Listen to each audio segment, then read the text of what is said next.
Sa presensya mo mukurog ang tanan. Daygunog simbahon ko pangalan mo,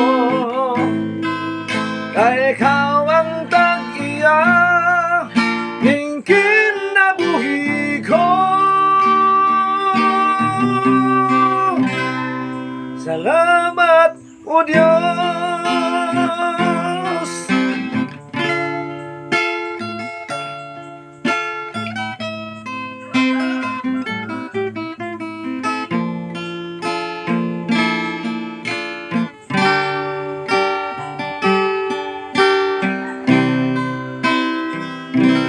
Salamat o Diyos.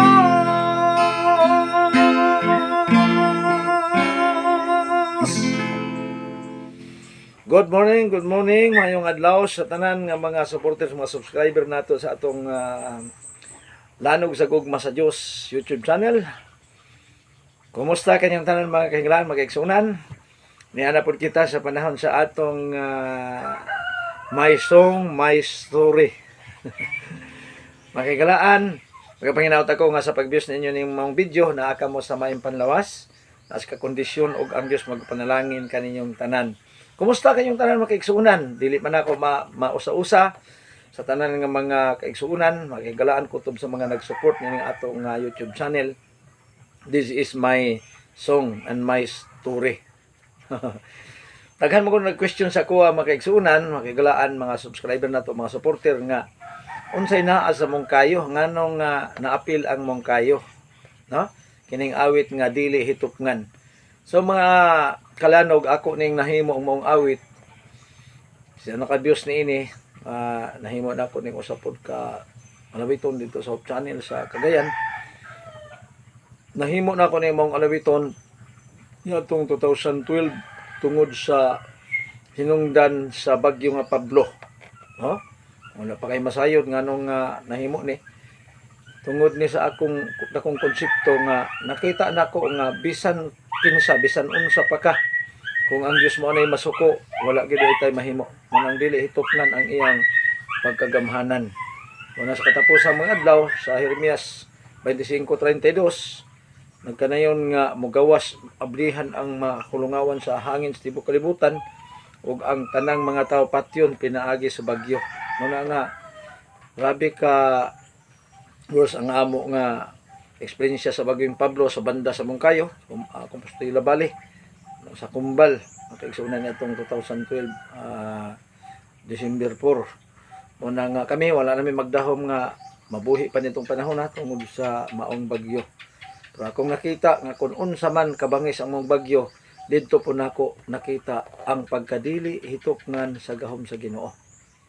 Sa mga milagro nga gipakita sa mo sa Ginoo, ang akong motor nga hinatag po niya.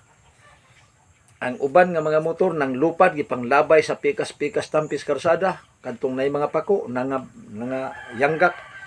Pero unang-una nakita nako ang gahom sa Ginoo hilabihan ang akong motor nga nakastan lang.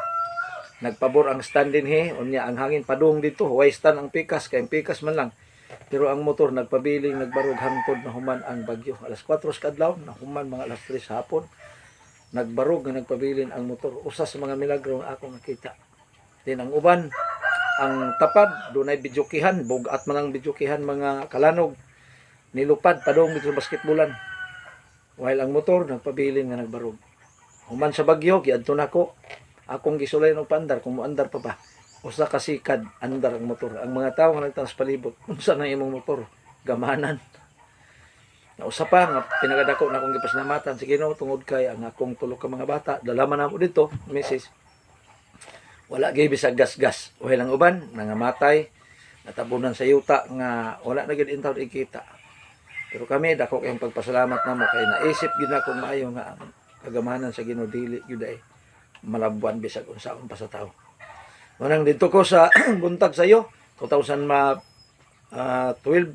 December 5 dito ko sa among uma nahurot in taon no halos pangatumba way naglingkod ko dito sa mga lubi nga nangatumba nahimo na ko ang maong awit. Una gihimo na ko ni pagdaig paghimaya sa Ginoo. Ingon ang unang Korinto 10:31, sa magkaon mag-inom kamo buhaton yung tanan sa paghimaya sa Ginoo. Na ikaduha ka kanta nang buntag sa 2012 December 5, ang usa ka awit nga naagyapon sa akong YouTube, ang Alagad Na.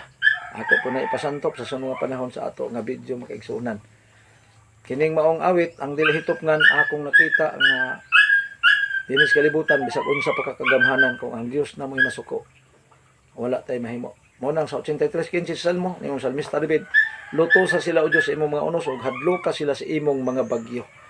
So man nga wa gid tay ikasarang. Mo nang mahinig ko mag-action mahimo ko nato ning leksyon sa mga garboso nga mga tao. Unang Korinto 1:31 ni si Pablo, kung dunay magpasigarbo, ipasigarbo ninyo ang Ginoo. So kini si Frederick Sapa, sa lanog sa gugma sa Dios magapanghinaot nga nakakuha kag dugang impormasyon kabahin sa pagkadili hitopngan sa atong Ginoo. Bisan asa ko maabot kung mga taong nakaagi og mga kahimtang nga daw ikamatay na nila apan ilang ikalipay tungod kay ilang na-appreciate ang Dios. O kini nga mong awit ila usab nga ginagamit. Una pa usa ka tawo nga nalunod sa dagat, di lang nako maklaro kung diin gi-interview sa channel nga iya pong giawit ang mong awit tungod sa iyang dakong kalipay o pasalamat sa Ginoo ang Dios. Anhigog madili hitopngan ang iyang kagamhanan. 11:33 sa Roma ingon si Pablo ang pagkalalom sa kaalam sa Dios dili gid matugkad. So sa makusa pa, kini si Frederick Sapa magaingon ang Dios magapanalangin ug ang iyang gugmang lapad ug dako magabugkos kanatong tanan. God bless ug bye-bye mga kalanog.